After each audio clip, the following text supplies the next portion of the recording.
हमारे सभी पाठकों को प्यार भरा नमस्कार। तो दोस्तों, आज की कहानी है मैं एक नामर्द था। तो एक नामर्द को बेटा आखिर कैसे। कई दिनों से मैं एक लड़की को देख रहा था। वो रोज़ उसी रास्ते से एक ही समय पर जाती थी जहाँ मैं रहता था। मैं पढ़ाई के सिलसिले में शहर आया था और एक प्राइवेट हॉस्टल में रहता था। मैं एक अमीर परिवार से ताल्लुक़ रखता था। मैं रोज़ उस लड़की को हॉस्टल के सामने से जाते देखता था और वो मुझे पता नहीं क्यों पहली नज़र में ही पसंद पड़ गई। मुझे आज तक मेरे मन जैसी लड़की नहीं मिली थी, पर पता नहीं इसमें ऐसी क्या बात थी कि मुझे वो अच्छी लगने लगी। एक दिन मैं यूनिवर्सिटी से जल्दी आ गया और उसकी आने की राह देख रहा था। किसी ने सही कहा है कि प्यार अच्छे अच्छे को पागल बना देता है। उसने गुलाबी रंग का ड्रेस पहना हुआ था, बहुत सुंदर लग रही थी और उस पर उसके लंबे बाल। मैंने उसका पीछा किया। काफ़ी देर चलने के बाद वो एक गार्डन के बेंच पर जाकर बैठ गई और अपने दोनों हाथ चेहरे पर रखकर रोने लगी। मैं सोचने लगा कि इसे क्या हो गया। मुझसे रहा नहीं गया उसे रोते देखकर और मैंने कहा कि मुझे माफ़ कर दो। वो मुझे देखकर हैरानी सी हो गई थी। मुझे आपका नाम तो नहीं पता, पर आप ऐसे रोइए मत, ऐसा कहकर मैं उसके बगल में बैठ गया। उसने तुरंत अपने आंसू पोंछे और उठकर कहने लगी कि तुम पहले यहाँ से उठो और दूसरी बेंच पर जाकर बैठो। देखिए, आप मुझे गलत समझ रही हैं। मैं वैसा लड़का नहीं हूँ जैसा आप समझ रही हैं, इसलिए मैं आपके पीछे आया। जब से मैंने आपको देखा है मैं पागलों सा हो गया हूँ। मुझे आपसे दोस्ती करनी है। उसने कहा कि तुम्हें भी एक अकेली लड़की के साथ वही सब कुछ करना है जो इस अमीर घर का बेटा एक लड़की के साथ करता है। नहीं नहीं, आप ऐसा कुछ दिमाग में भी मत लाइए। मुझे आपसे शादी करनी है। इतना सुनते ही वो हैरान सी मेरी तरफ देखने लगी। फिर वो कहने लगी कि मेरी माँ एक शिक्षिका थी और उन्होंने अपनी मर्जी से शादी की थी, जो पहले से ही 2 बच्चों का बाप था और दोनों बच्चों को अपने साथ स्कूल ले जाता। वहाँ उसकी पहचान हुई। मेरे पापा की पहली पत्नी एक भ्रष्ट स्त्री थी। उसे अपने पति और बच्चों से कोई लगाव नहीं था। पापा उसकी इसी बात से परेशान होकर माँ से दूसरी शादी करके अलग घर लेकर रहने लगे। कुछ महीने बाद मेरा जन्म हुआ। मम्मी पापा बहुत खुश थे, पर वो खुशी ज़्यादा दिन की नहीं थी और एक एक्सीडेंट में दोनों की मौत हो गई। मैं घर के मेड के पास थी और उसने मुझे पापा की पहली पत्नी के पास छोड़ दिया। तब मैं 3 साल की थी। उन्हें 2 बड़े बेटे थे जो मुझे लाड प्यार करते, लेकिन सौतेली माँ बहुत अत्याचार करती। मुझे बहुत कम उम्र में ही घर के काम करने पड़ते थे और उन्होंने मुझे कभी पढ़ने लिखने भी नहीं दिया। मैं अपने भाइयों को देखकर थोड़ा बहुत सीख पाई हूँ। अब उन दोनों की शादी हो गई है और वे दोनों अब बाहर रहते हैं और मैं अपनी सौतेली माँ के साथ रहती हूँ। इस घर में माँ के दूर के रिश्तेदार 2 लड़के आते हैं और मुझे गंदी नज़रों से देखते हैं। मुझे अब बहुत डर लगता है उस घर में। और वो रोने लगी। मैंने उसे जैसे तैसे समझाया और कहा कि अब तुम्हें चिंता करने की कोई बात नहीं है। मैं तुम्हें उस नर्क से बाहर निकालूंगा। मैं आऊँगा तुम्हारी माँ से तुम्हारा हाथ मांगने। अरे लेकिन मैं तो भूल ही गया तुम्हें पूछने की, क्या तुम इस रिश्ते के लिए राजी हो? मेरा बस इतना मानना है कि उस घर में मेरी इज्जत को खतरा है और मैं उस घर से सम्मान से बाहर निकलूं। उसने अपना नाम प्राची बताया। मैंने उसे जवान दी कि तुम्हें कुछ नहीं होगा और मैं अपने घर आ गया। आज मैं बहुत खुश था कि मैं जिससे प्यार करता हूँ उससे मेरी शादी होगी। दूसरे दिन मैं अपने गांव पहुँच गया और माँ को सब कुछ बताया। माँ खुश थी ये जानकर, पर प्राची के बारे में सोचकर वो थोड़ी देर चुप हो गई और फिर कहने लगी कि बेटा, ऐसे कैसे किसी भी लड़की से तुम्हारी शादी करवा दूँ? पहले उसका घर बार वगैरह भी तो देखना पड़ेगा ना। वो लोग कैसे हैं, क्या हैं, ये भी जानना होगा ना। मैंने कहा कि मुझे बाकी कुछ नहीं पता। तुम कल के कल जाकर उसका हाथ मांगो। मैं शादी करूँगा तो प्राची से, वरना करूँगा ही नहीं। अरे हाँ हाँ, माँ हंसने लगी। मेरे घर में किसी चीज़ की कमी नहीं थी। मैं करोड़ों की संपत्ति का अकेला वारिस था। पापा बहुत बीमार रहते थे, इसलिए वे हमेशा बेड पर पड़े रहते और सब कुछ माँ ही देखती थी। उसकी देखभाल के लिए एक नर्स 24 घंटे रहती थी और माँ भी उनका ख्याल रखती थी।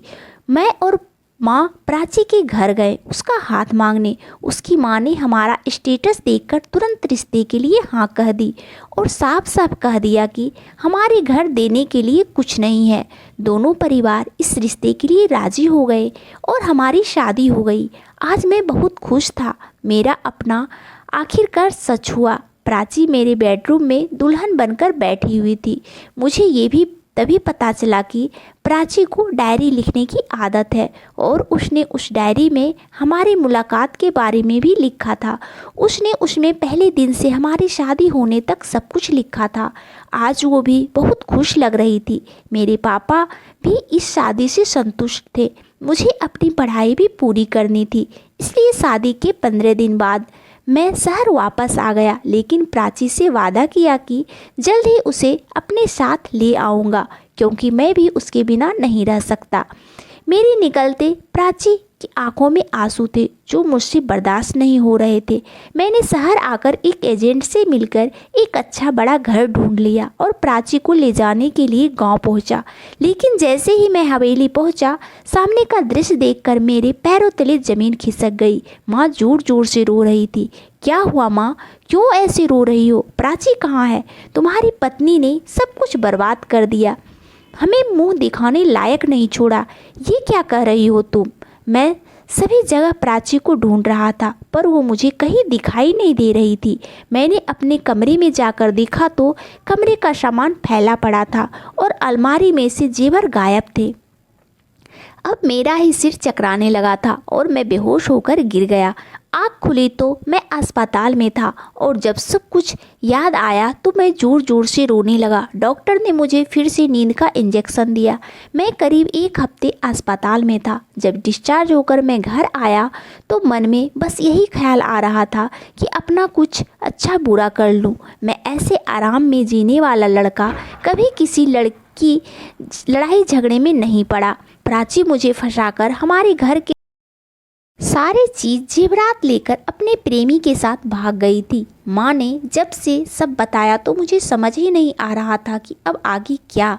कुछ समय बाद मेरे मन में ये ख्याल आया कि मैं क्यों ऐसी लड़की के बारे में सोच रहा हूँ जिसने मेरे बारे में एक बार भी नहीं सोचा।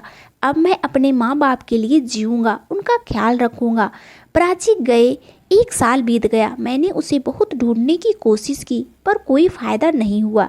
इसी बीच मेरे पिता का स्वर्गवास हो गया। मेरी माँ मुझसे हमेशा कहती कि बेटा ऐसे कब तक अकेले रहोगे, प्राची को भूलकर तुम्हें अब आगे बढ़ना चाहिए। माँ हमेशा मेरे पीछे लगी रहती और मैं उस बात को टालता रहता। कुछ समय बाद माँ बहुत बीमार हो गई और जिद करने लगी कि मेरे जाने से पहले मुझे तुम्हारी शादी देखनी है। बहुत सोचने के बाद मैंने दूसरी शादी के लिए हाँ कह दी। माँ ने देखी हुई लड़की के साथ शादी हुई। अनु एक बहुत अच्छी लड़की थी, वो सभी का बहुत ध्यान रखती थी। एक दिन मैंने सोचा कि प्राची की किए की सज़ा मैं उसे क्यों दूँ और मैंने उसे स्वीकार कर लिया। समय बीत रहा था और माँ की उम्मीद बढ़ती जा रही थी। शादी को 5 साल हो गए थे, लेकिन अभी तक माता पिता नहीं बने थे, जिसे लेकर माँ बड़ी उदास रहती। फिर हमने कुछ टेस्ट कराए जिसमें पता चला कि कमी मुझ में है, लेकिन इस बात को जानकर अनु को कोई फ़र्क नहीं पड़ा। उसने ये बात मेरे घर वालों को कभी पता नहीं चलने दी, लेकिन मुझे खुद पर बुरा लग रहा था कि मैं माँ की आखिरी इच्छा पूरी नहीं कर पा रहा था। अब तो माँ उसे ही ताने मारने लगी थी, लेकिन वो कभी कुछ नहीं बोली कि कमी मुझ में नहीं है, तुम्हारा बेटा ही नामर्द है। और यही टेंशन में मैं गाड़ी चला रहा था और एक लड़का मेरी गाड़ी से टकरा गया। उसके सिर से बहुत खून बह रहा था और डॉक्टर ने कहा कि उसकी कंडीशन नाजुक है। डॉक्टर साहब, आप पैसों की चिंता मत कीजिए, बस उसका इलाज मुझे अच्छे ढंग से करना, वो बच जाना चाहिए। तभी एक नर्स डॉक्टर से आकर कहती है कि सर, उनका ब्लड ग्रुप बहुत रेयर है, वो जल्दी नहीं मिल पाएगा, हमें जल्द से जल्द कुछ करना पड़ेगा। कौन सा ब्लड ग्रुप है? ओ निगेटिव। डॉक्टर साहब, मेरा भी ब्लड ग्रुप ओ निगेटिव है। अगर आपकी इच्छा हो तो मैं खून देना चाहूँगा, बस आप उसे बचा लीजिए। मेरे कुछ टेस्ट हुए और फिर मैंने खून दिया। 2 दिन बाद उस लड़के को होश आया और डॉक्टर ने बताया कि अब आपका बेटा खतरे से बाहर है। डॉक्टर साहब, वो मेरा बेटा नहीं है, वो मेरी गाड़ी से टकरा गया था और वो जख्मी हो गया था। डॉक्टर कहने लगे कि ऐसे कैसे हो सकता है, हमने आपका डीएनए टेस्ट किया है और आप दोनों का डीएनए मैच हो रहा था। ऐसे कैसे हो सकता है, मेडिकल साइंस में ऐसा कभी नहीं हुआ है और एक बच्चे का अपने माता पिता के अलावा किसी और से मैच हुआ है। मैं पागलों की तरह उनकी बात सुन रहा था। मैं भी पढ़ा लिखा था और मुझे भी इन सब के बारे में पता था, लेकिन ऐसे कैसे हो सकता है, मैं तो कभी पिता नहीं बन सकता। मैंने इस लड़के से उसके परिवार के बारे में पूछा तो उसने कहा कि उसे पिता नहीं है, बस माँ है जो मेरी राह देख रही होगी। मैंने उसे नए कपड़े दिलवाए और कुछ खाने के लिए लेकर दिया। जब उसके घर पहुंचा तो वो एक टूटी फूटी सी झोपड़ी में रहता था। अंदर जाने पर वो अपनी माँ को उठाने लगा, पर वो उठी नहीं। और जब मैंने उसकी माँ देखी तो मुझे मेरी आंखों पर विश्वास नहीं हो रहा था।